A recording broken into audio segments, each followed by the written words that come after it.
concludes all operations of the emergency alert system. All stations may now resume regular programming. For expanding its sphere of influence on infiltration instead of invasion, on subversion instead of elections, on intimidation instead of free choice, by a monolithic and ruthless conspiracy. The World Economic Forum was not simply the brainchild of Klaus Schwab, but was actually born out of a CIA-funded Harvard program headed by Henry Kissinger, and pushed to fruition by John Kenneth Galbraith and the real Dr. Strangelove, Herman Kahn. This is the amazing story behind the real men who recruited Klaus Schwab, who helped him create the World Economic Forum, and who taught him to stop worrying and to love the bomb. Alright, so this is research done by Johnny Vedmore at Unlimited Hangout. A link will be in the description, so please, if you would, and if you would like to find out some more details, make sure to check that out and show them some love and support.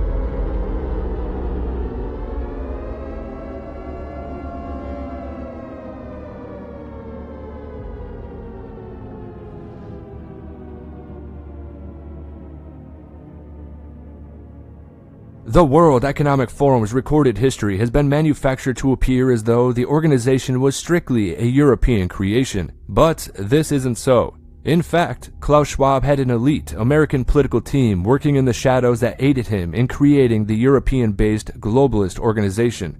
If you have a decent knowledge of Klaus Schwab's history, you will know that he attended Harvard in the 1960s, where he would meet then-Professor Henry Kissinger, a man who Klaus Schwab would form a lifelong friendship. However, as with most information from the annals of the World Economic Forum's history books, what you have been told is not the full story. In fact, Henry Kissinger would recruit Klaus Schwab at an international seminar at Harvard, which had been funded by the US CIA. The connection has largely gone unnoticed until now. Johnny Vedmore's research indicates that the World Economic Forum is not merely a European creation. In reality, it is instead an operation which emanates from the public policy grandees of the Kennedy, Johnson, and Nixonian eras of American politics, all of whom had ties to the Council on Foreign Relations and the associated Round Table movement, with a supporting role played by the CIA. There were three extremely powerful and influential men, Kissinger was among them, who would lead Klaus Schwab towards the ultimate goal of complete American empire-aligned global domination via the creation of social and economic policies. In addition, two of the men were at the core of manufacturing the ever-present threat of global thermonuclear war.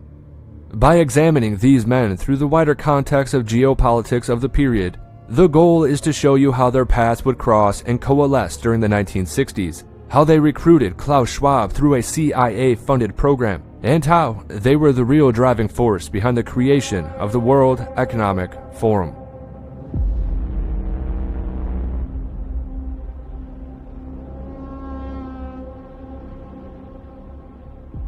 So there are three individuals, Herman Kahn, Henry Kissinger, and John Galbraith, who had become three of the most influential people in America with regards to thermonuclear deterrence, foreign policy creation, and public policy making. Most of the focus throughout these men's career had been on Europe and the Cold War. However, their varying roles in other important events of the period have all the potential to easily distract researchers from other more subversive and well-hidden events.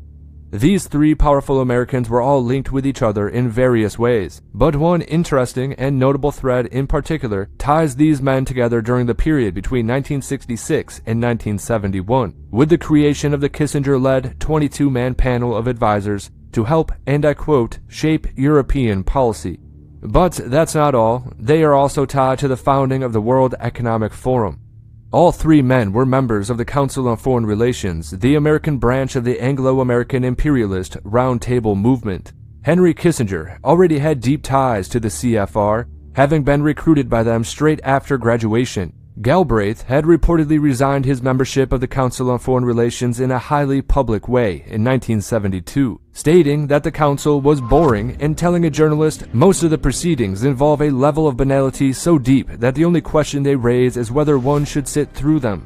Although there is no public date to when Galbraith became a member of the Council on Foreign Relations, he had written for their publication from as early as 1958, with the article Rival Economic Theories in India.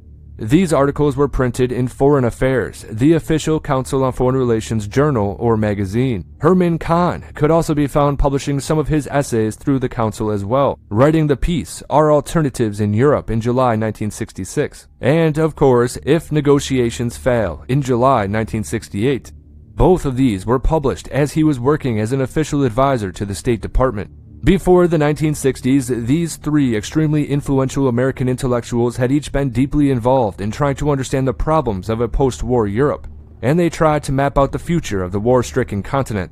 Galbraith had traveled extensively throughout Europe, including his studies into German policies during the Third Reich and after the collapse of Hitler's Germany.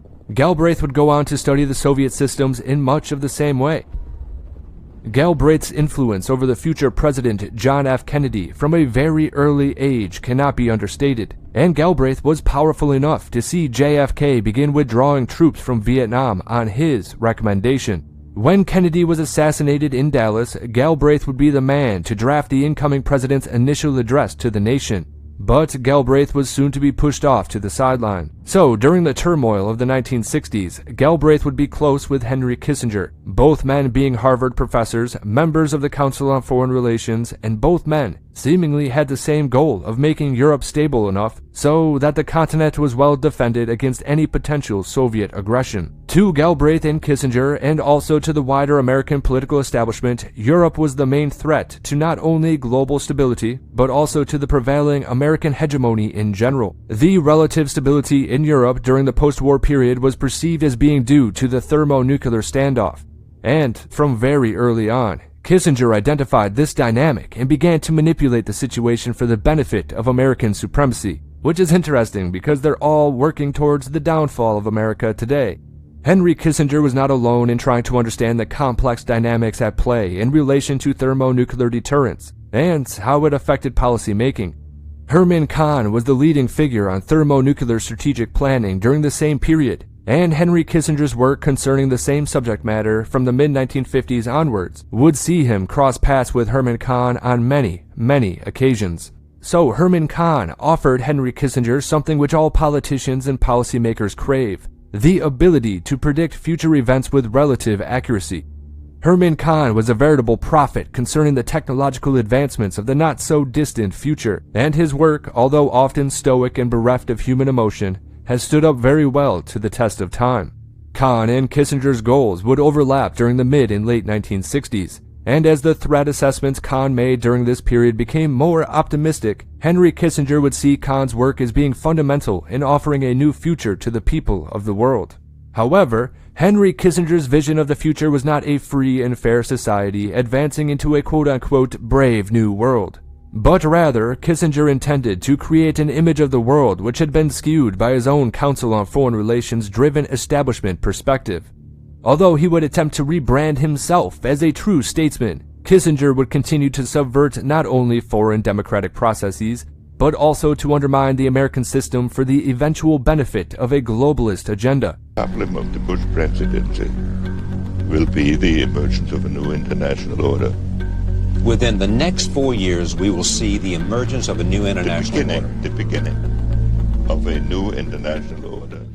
When Klaus Schwab was first recognized by Kissinger as a potential future globalist leader, the relatively young German would be introduced to Galbraith and Kahn.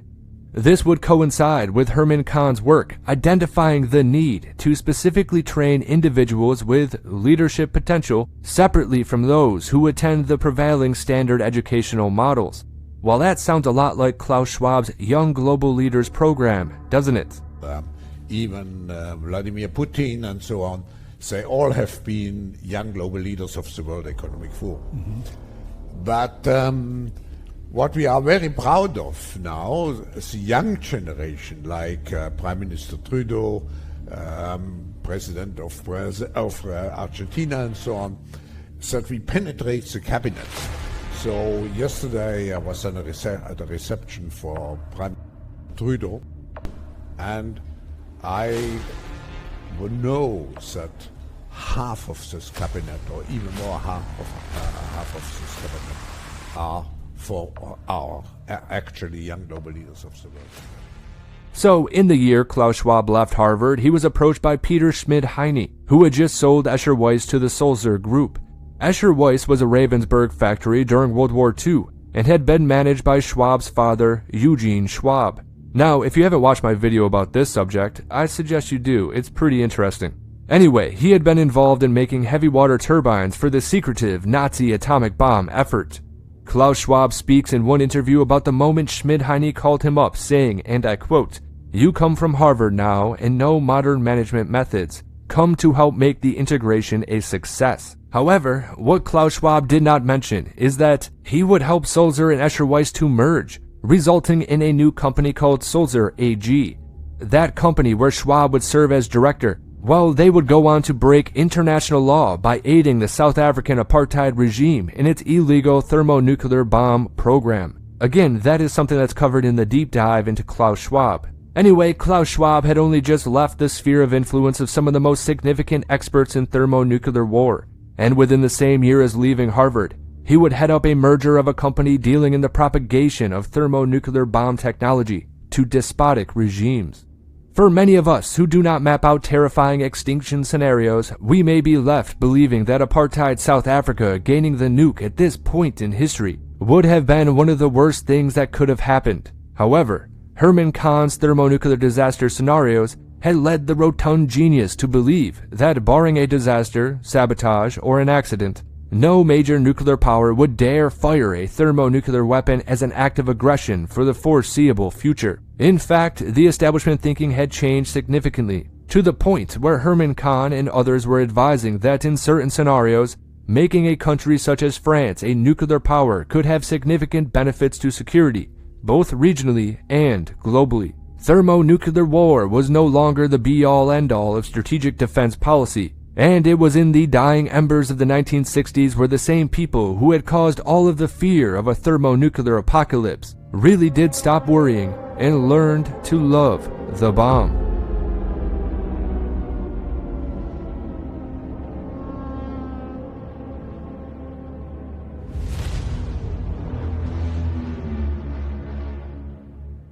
So is Klaus Schwab the real brains behind the formation of the World Economic Forum? What are we to make of the CIA's involvement in the seminar Kissinger used to recruit Klaus Schwab? Were the powers that lurk behind organizations like the Council on Foreign Relations the real founders of the globalist policy-making organization? Was the World Economic Forum meant to simply unite Europe? Or was it actually meant to go on to unite Europe with America, followed by the remaining super-states, into a new world order designed by powerful Council on Foreign Relations grandees like Kissinger, Kahn, and Galbraith? There's a need for a new world order, but it has different characteristics in different parts of the world. But today, with Asia already outproducing Europe, India and China are clearly becoming part of our new order. We are now facing a common challenge. And the challenge is how to build a world order for the first time in history on a global basis. These three powerful men each saw in Schwab a reflection of their own intellectual desires. Klaus had been born into the latter half of the same decade in which the technocratic movement had begun, and he would come from the first generation to have their formative years in a post-war world. Herman Kahn's predictions for the future had not only been an exercise in human wonder, it had also been a project to make these predictions a reality as quickly as possible and regardless of consequences. In 1964, Klaus Schwab would be trying to decide what he was going to do with his career. He was 26 years old and looking for direction, and he would find that direction from a familiar source, his father, Eugene Schwab. Now, Eugene had been on the wrong side of history during World War II and had been involved in the Nazi atomic bomb effort. Eugene Schwab would tell his son that it would only be at Harvard where you would truly be able to flourish. In a divided post-war Germany, the intense fear which came from the ever-impending and well-dramatized threat of thermonuclear war had become an everyday part of people's psyche. Harvard was well known at the time for playing a central role in Cold War policy making. They were trying to target European affairs, and Klaus Schwab would put himself right in amongst the main movers and shakers on the thermonuclear disaster scene. While he was at Harvard, Klaus Schwab would attend Kissinger's International Seminar, which was funded by the CIA via a known conduit. Through this process, Klaus Schwab would be introduced to a group of men who were actively trying to influence European public policy, and by any and all methods, including using the fear of impending nuclear doom. They would recognize his potential straight away, so much so that they would be there for Schwab all through the founding of the World Economic Forum, with Kahn, Kissinger, and Galbraith bringing perceived credibility to the project. It was not easy for Schwab alone to explain to European elites what he intended to do, so he would bring Kahn and Galbraith to Europe to persuade other important players to become part of the project. Galbraith would be the first keynote speaker at the forum, with Herman Kahn's presence also drawing significant interest. However, the Second World Economic Forum would stall without the presence of the bigger names, and Klaus Schwab knew he would need something to draw in the crowds for the third installment of his forum's annual meeting. So, in 1972, the Club of Rome's founder, Aurelio Pesci, had published his controversial book, The Limits to Growth, a book that had been commissioned by the Club of Rome and which took a Malthusian approach to overpopulation. The book would call into question the sustainability of global economic growth, and Pesci would be invited by Schwab to make the keynote speech at the 1973 World Economic Forum. This risque public relations strategy paid dividends for Schwab and his organization. From that point on, the forum would grow in size, scale, and power. But it all began with a CIA-funded course run by Henry Kissinger at Harvard. Now, Klaus Schwab has become more than just a technocrat. He has been very vocal on his intention to fuse his physical and biological identities with future technology. It's at the end, what the fourth industrial revolution will lead to is a fusion of our physical, our digital, and our biological identities. He has become a living caricature of an evil Bond-like villain, conducting secretive meetings with the elites high up in the mountaintop chalets of Switzerland. And I do not think that image we have of Schwab is an accident. In the post-war years, something very unique happened in Western culture, when the government began using mainstream media as a tool to target the public with military-grade psychological operations. The ruling establishment would discover that marrying the drama of conflict scenarios with media such as film would be extremely useful. It's almost akin to creating the self-propagating propaganda in some cases. Films like Stanley Kubrick's Dr. Strangelove were fantastic vehicles for people to understand the absurdity of thermonuclear disaster scenario planning.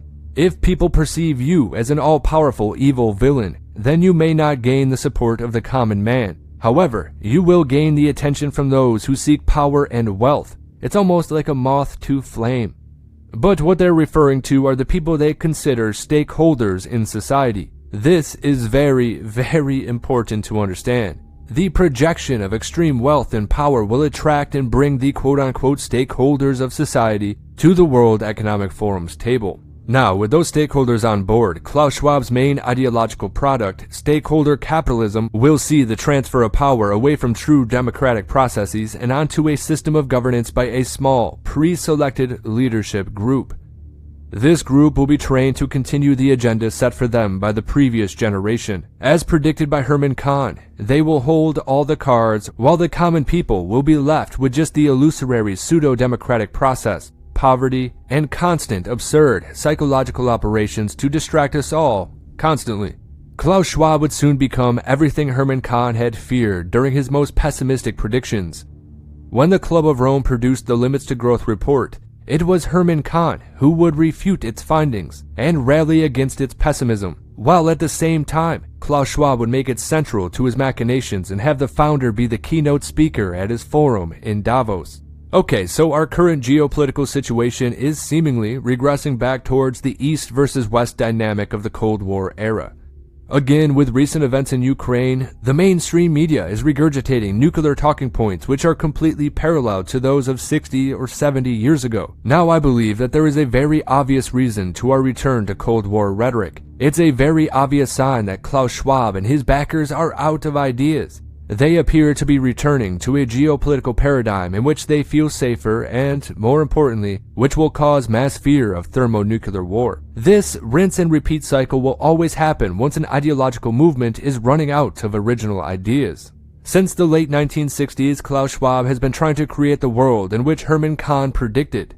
However, Herman Kahn's vision for the future, even though it was pretty accurate, is over a half a century old. Klaus Schwab's technocratic movement depends on the successful development of innovative technologies which will advance us towards a vision largely manufactured back in 1967. Just by studying a more refined list of Kahn's predictions, you can see that every idea that Klaus Schwab promotes is almost entirely based on Kahn's vision of the year 2000, and that document's vision of what our future may look like are predictions dating back to the late 1960s. However, what Klaus Schwab appears to ignore while forcing his futuristic agenda on us all is that many of Kahn's predictions were also combined with warnings of the dangers which will be created from future tech advancement. So as Klaus Schwab reaches the end of his life, he appears to be desperate to push forward a radical futurist agenda with the obvious potential for global disaster. Now, Johnny Vedmore believes that the World Economic Forum is reaching its maximum level of expansion before its inevitable collapse, because eventually those people who love their own national identities will stand up against the immediate threat to their specific culture, and they will fight back against the globalist rule. And I, for one, surely hope he is right about that. So the basic idea is that you cannot make everyone a globalist, no matter how much brainwashing is applied. There is a natural contradiction between national freedom and globalist rule, which make the two completely incompatible. So as a very pertinent final thought, Herman Kahn would write something extremely significant during the same year in which Klaus Schwab would leave Harvard. In the aforementioned Hudson Institute document of 1967, entitled The Ancillary Pilot Study for the Educational Policy Research Program, Final Report, Herman Kahn writes, and I quote, "It has become increasingly clear that our technological and even our economic achievements are mixed blessings. Through progress, issues arise, such as the accumulation, augmentation, and proliferation of weapons of mass destruction, the loss of privacy and solitude, the increase of governmental and/or private power over individuals, the loss of human scale and perspective, and the dehumanization of social life or even the psychobiological self, the growth of dangerously vulnerable, deceptive, or degradable centralizations of administrative or tech systems, the creation of other new capabilities so inherently dangerous as to seriously risk disastrous abuse, and the acceleration of changes that are too rapid or cataclysmic to permit successful adjustment. Perhaps most crucial, choices are posed that are too large, complex, important, uncertain, or comprehensive to be safely left to fallible humans." And this is exactly what we've all been warning about. You cannot simply cede this much power to the establishment. You cannot give any politician this much power over your own life, because if you do, you are essentially asking for tyranny.